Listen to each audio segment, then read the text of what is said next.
Hello, my wonderful people, my viewers and subscribers over the world. I don't arrive again. I told you this morning, I said today is going to be fire for fire. Unless I go get tired of listening. But for me, I can never get tired of bringing a very, very important and vital news and information to the doorstep of all my viewers and subscribers. The lovers of Biafran freedom and the lovers of mankind. I beg, make gonna take this headline. Make gonna take a whole body because MASSOB don't they carry para the wakao. They don't they talk. Say they want to organize their own self. Meet all these unknown gunmen. And according to the headline, it said MASSOB wants unknown gunmen to desist from destroying economy of Ndibo in the southeastern part of the country, according to them. And we'll have another headline here, which says, and I quote, it says, Kenya extradition, court of Nigeria, High Court, they don't adjourn the Nnamdi Kanu suit against federal government indefinitely. In other words, they're not even planning to entertain the news or any the file against the federal government simply because it was being filed by Nnamdi Kanu. But them, they can entertain their own suit against Nnamdi Kanu in their respective courts. When I hear them, when I see how the thing they play out now, but whichever way it is, Biafra or nothing, according to my wonderful people. So make sure you use this one now, they step down as we're about to go straight to the reason why we are here. Please do not forget to subscribe, like, share, comment. It is very, very important and very, very necessary. The movement for the actualization of the sovereign state of Biafra, MASSOB, has issued a warning to unknown gunmen, urging them to cease the continuous destruction of valuable properties and belongings of the Nigerian or of the people of the southeast. Sorry for calling Nigeria in Biafran news, according to them. MASSOB strongly condemned the activities of the unknown gunmen, particularly their assault on school children and teachers while attempting to enforce a sit-at-home order. In a statement signed by the National Director of Information, Comrade Edison Samuel, MASSOB expressed deep disappointment that those claiming to fight for the emancipation of the Biafran people were simultaneously engaging in actions that brought hardship, poverty, and economic destruction upon their own people. The destruction of the people's agricultural produce and the mistreatment of school children and teachers not only hinder the progress of the Igbo people, but also jeopardize the future of the children and the entire generation of Biafrans. MASSOB firmly rejected the continuous and mandatory sit-at-home exercise in the whole Igbo land, emphasizing that its enforcement only serves to destroy their fragile economic and inflict more suffering on the people. They highlighted the similarity between the Nigerian government's treatment of the Igbo people and the actions of the Blue group, claiming to be a pro-Biafra group as well. MASSOB demanded the unconditional release of Nnamdi Kanu from detention and called upon the Southeast governors and the National Assembly members to take a stand and advocate for his release. Simon EKPA should have a rethink and see that our enemies are happy with the pains and cries of our people because these are what they wanted. The failure of an Igbo man and the destruction of our economy has been their dream. That was why they gave Igbo men, Igbo men after the war, 20 pounds after the civil war. The group lamented. Well, it's a call for concern, and it is very, very necessary we address this very issue once and for all.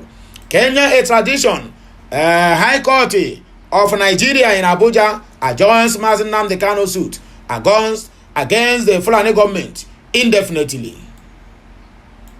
The Federal High Court sitting in Abuja has on Tuesday adjourned indefinitely the lawsuit filed by the detained leader of the indigenous people of Biafra, IPOB Nnamdi Kanu, against the Nigerian government and the Attorney General of the Federation and Minister of Justice.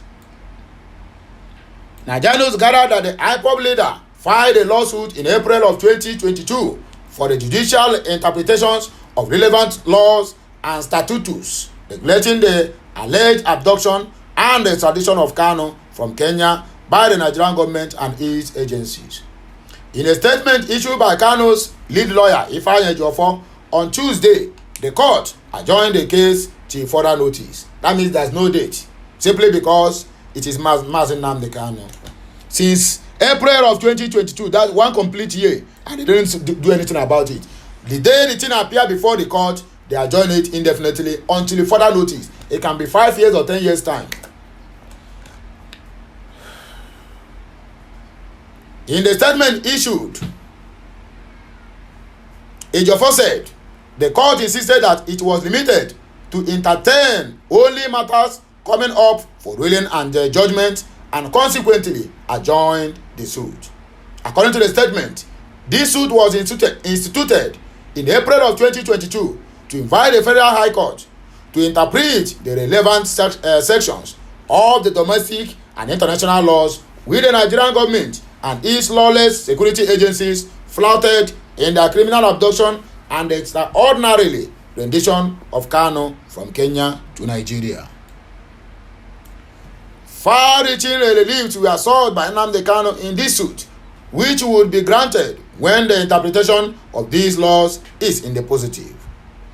The matter came up today, being the 11th day of July 2023, for the hearing of the suit. However, the court could not proceed with the hearing as originally scheduled. The court insisted that it was limited to entertain only matters coming up for ruling and judgment, and consequently adjourned the suit. However, it is imperative to emphasize that the fulcrum of the present suit, that is, the questions we are asking the court to resolve in this present suit, have been effectively and holistically resolved by the judgment of the Court of Appeal delivered in favor of Onyendu Mazi Nnamdi Kanu on the 13th day of October 2022, which is binding on this Federal High Court as well. In a view of this serious importance attachment to all Onyendu Mazi Nnamdi Kanu's case, our late counsel, Professor Mike Ozekome-san, flew all the way from Calabar, where he is currently engaged in election petition matters, to attend today's proceedings and, as usual, do justice to same. Unfortunately, the matter did not go on. We shall keep Ezigbo Chineke abreast of every development in Onyendu Mazi Nnamdi Kanu's case and every situation around him, even as we are relentlessly pursuing his unconditional release. Witness testifies at a tribunal as PDP challenges Sanwo-Olu's election. The Lagos State Election Petition Tribunal on Tuesday had the People's Democratic Party PDP and its governorship candidate case challenging the re-election of Babajide Sanwo-Olu as governor of Lagos State in March 18 governorship poll. Yesterday, a former deputy governor in Borno State, Adamu Shetima Yuguda Diban, who chaired the last governorship primary election of All Poverty Congress (APC) in Lagos State, testified for Sanwo-Olu at the tribunal sitting. And journalists understand that the senior advocate of Nigeria, San Bode Olanipeko, a counsel to Sanwo-Olu, and his deputy, Dr. Bafemi Hamzat, led Dibal in evidence at the court session yesterday. In his defense, Dibal told the tribunal, headed by Justice Arum Ashom, that the Lagos State chairman of the APC, Mr. Cornelius Ojelabi, did not flout any electoral regulation when he notified the Lagos State office of INEC in writing about the party's primary election in Lagos State. During cross-examination, Clement Onwu Enwenwoa San, counsel to the PDP governorship candidate, Mr. Abdulaziz Adediran, aka Jandor, as a witness whether Ojelabi was the national chairman of the APC as at May 24, 2022, when he wrote the letter. The witness replied in the negative. He explained to the tribunal that it was APC's National Working Committee that set up a state committee that conducted the primary election in all 36 states. While being cross-examined by APC counsel, Mr. Baba Tunde Ogala, SAN, the chieftain, after being shown the said letter, which had become an exhibit before the tribunal, said that Ojelabi was only informing the INEC office that the new working committee had constituted a 5-member committee to conduct the primary election in Lagos State, and he was the chairman. The witness also said he produced a report on the primary election to the National Secretariat of the APC after the exercise. The witness, while replying to INEC counsel Mr. Adetunji Oyiyepo San, said the representatives from INEC headquarters and East Lagos office were present during the primary election and signed a report on its conduct. There was no cross-examination by counsel of the Labour Party and its candidate, Mr. Badebo Rose Vival. The tribunal headed by Justice Arum Ashom thereafter discharged the witness and directed the APC to open its defense on July 12, that is today. In the petition, Adedineran accused the governor of presenting a forged West African school certificate to the Independent National Electoral Commission, INEC. He also accused Hezmat of not including an oath of declaration in his INEC nomination form EC9. He added that APC did not comply with the Electoral Act when nominating Sanwo-Olu and Hamzat. Adediran, who emerged in the governorship election, closed his case on July 4th after presenting oral and documentary evidence. You suffer from an obsession to grab power simply for the sake of power, Ezekwesili to APC. A former Minister of Education, Obiageli Ezekwesili, had urged members of All Poverty Congress APC to hand over the presidency and commander-in-chief of the armed forces of Nigeria to her. Well, I know they finish you. This our woman, I don't understand. Ezekwesili promised to tackle insecurity in the southeast and other parts of the Nigeria if the presidency is given to her. This is the second time she's making this statement. She vowed to put those behind the insecurity situation in the southeast to shame. Speaking via Twitter, the former minister said that the APC is only interested in grabbing power simply for the sake of power without making any changes in the country. She insisted that if they want changes to be seen in the country, then she should be given an opportunity to rule the country. Ezekwesili wrote, "It appears they have once again conferred on me the constitutional duties of the Nigeria President Commander-in-Chief of the Armed Forces.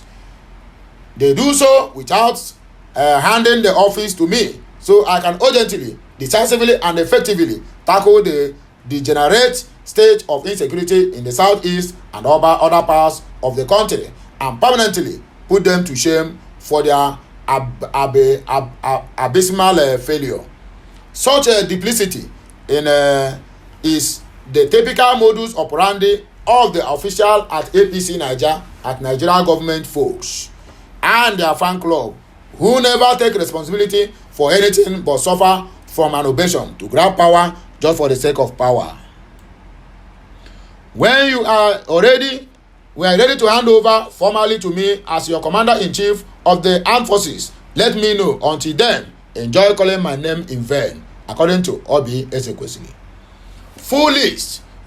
Kanu J. Martins orders to make Governor Otis 30 new appointments.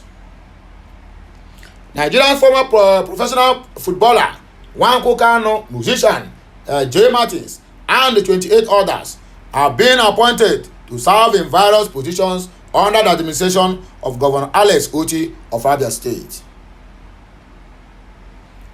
The appointments were confirmed in a statement issued on Tuesday by the governor's chief press secretary, Kazie Uko, while J. Martins was appointed as a special assistant on tourism and entertainment.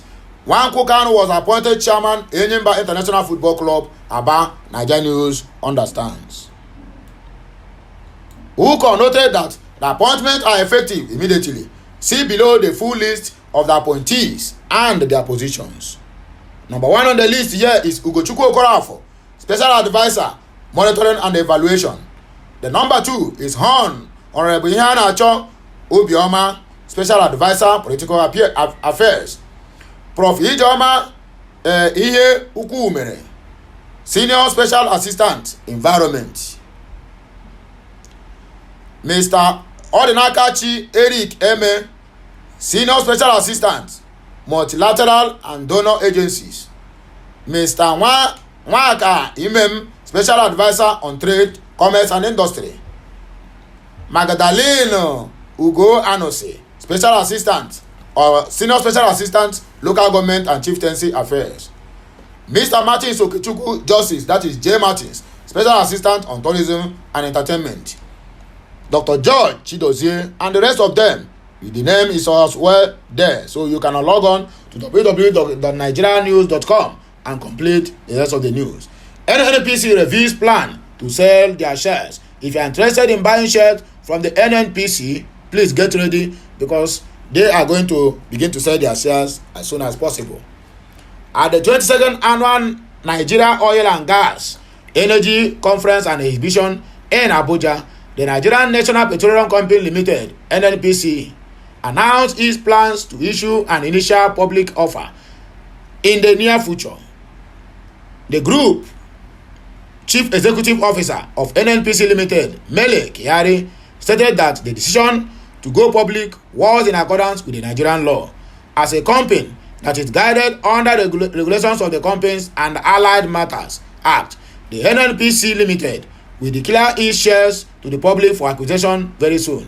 He said, despite being a government-owned entity, Kyari emphasized that NNPC Limited sees itself as part of the private sector, saying, "We are in business and business means competition." Kyari also touched on the removal of subsidies, stating it has brought positive change by freeing up capital for a sustainable energy supply. In terms of energy poverty, the company's focus is on ensuring more people have access to energy. Over 30% do not have access to electricity, Kyari stated, highlighting issues with energy availability and affordability. According to him, the key drivers for Nigeria's economic future are affordability, accessibility, and sustainability.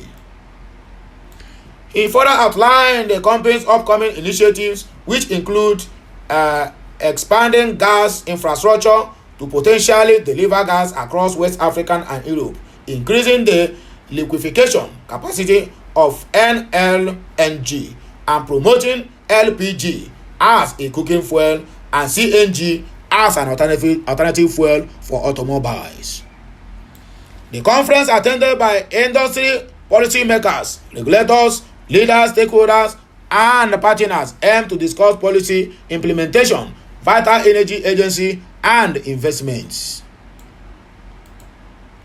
You are a joker for declaring a 2-week sit-at-home. IPOB fires Simon Ekpa. The indigenous people of Biafra, IPOB, has described Simon Ekpa as a joker for announcing a 2-week sit-at-home protest in the southeast. In a statement on Tuesday by its spokesperson Emma Powerful, IPOB said Ekpa carefully sat indoors during the rally held in the front of his house in Lahti, Finland, but incensed southeast youth to observe sit-at-home for no reason.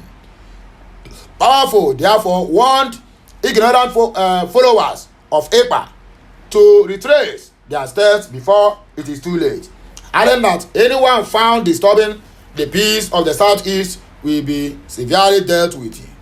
He said the rally in Finland was organized in line with IPOB global sensitization agenda on the plight of Biafrans and illegal incarceration of our leader, Mazi Nnamdi Kanu. IPOB Hardcore were at Lahti, Finland on July 7, 2023 to continue the sensitization rally around Europe. The organizers, all Hardcore, took off their busy schedule to attend the Finland rally as the impostor went into hiding at the news that IPOB was in town. It is unfortunate that during the epic event at Lahti, Finland, the self-acclaimed Biafra leader was nowhere to be found. Finest people wondered why he didn't show up to address his people but chose to hide, even when the rally took place in front of his apartment building. We thought he dared IPOB to come and protest in Finland, but at last he was nowhere to be found. How can a true IPOB member hide from comrades? We are using this medium to warn ignorant followers of this scammer to retrace their steps before it is too late. It is obvious that there is nothing in the fish brain. The message has been passed to the finest people so that they will not be deceived. Biafra agitation is not for criminals and scammers who were paid by our enemies to create insecurity and criminality just to blackmail IPOB and Mazi Nnamdi Kanu and more to make Biafra agitation unappealing to our people. Those contracted and backed by the compromised Nigerian security and agencies to enforce a non-existent sit at home will be held accountable someday. Buhari ignored Niger State for 8 good years due to grudges with IBB, vice versa. A prominent figure in the All Poverty Congress APC and former commissioner for information, culture and tourism in Niger State, Jonathan Vasa, has accused former president Muhammadu Buhari of intentionally ignoring Niger State. He alleges that Buhari held a grudge against the state due to General Ibrahim Babangida, who ousted Buhari from his military leadership in 1985. During a press meeting in Minna, Vasa claimed that despite Buhari receiving extensive support from the state in the 2015 and 2019 elections, the former president turned his back on Niger State. He stated his government shut its door against the state simply because of his unforgiving spirit against Babangida over the 1985 coup against him. Vasa expressed regret that Niger State, which significantly supported APC in the past elections, experienced total neglect under Buhari's administration. The state suffered from failed promises and abandoned federal projects, he said, including projects started under Buhari's leadership and those inherited from previous administrations. Vasa also criticized Buhari for allegedly holding a personal grudge against Babangida, leading to the neglect of the people of Niger State. He said it was unfair of Buhari to disregard the state that always supported him in previous elections.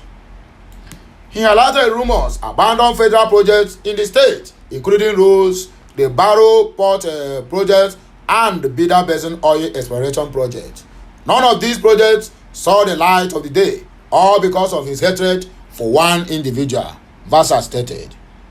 Vasa or the current president, Ahmed Bola Tinubu, to ratify the injustice committed under Buhari by completing the neglected federal projects in Niger State. Tribunal resumed today as INEC staff storm court with Beavers report for Kaduna election. The Kaduna State Governorship Election Petition Tribunal resumed hearing today, Wednesday, July 12, 2023. Earlier on Tuesday, a witness, Bonnet Gwaza, appeared before the court and presented the bimodal voter accreditation system Beavers, which reports for elections held across the 20 local government areas in the state. Nigerians understand that among other SBs presented to the court is the Independent National Electoral Commission INEC Form EC40G for the Igabi West constituency. Gwaza, who said to be a system analyst working with the INEC, also presented to Justice Victor Oviawe led panel the voters registered for Kauru, Lere, Zaria, and the Igabi local government areas. However, the presentation of the SBs to the tribunal by the representatives of INEC followed the subpoena application filed by the legal team of the first and second petitioners, the People's Democratic Party PDP, and its governorship candidate, Esa Ashiru. Having received submissions from those concerned, the court subsequently adjourned the hearing today for the continuation of cross-examination of the said witnesses. So my wonderful people, they're going to take this one now. They step down. Until you hear my voice again, I still remain your one and the only Okute Daily Talk from my own corner, bringing to you this very news of this day. Like, share, comment, subscribe. It is very, very important and very, very necessary.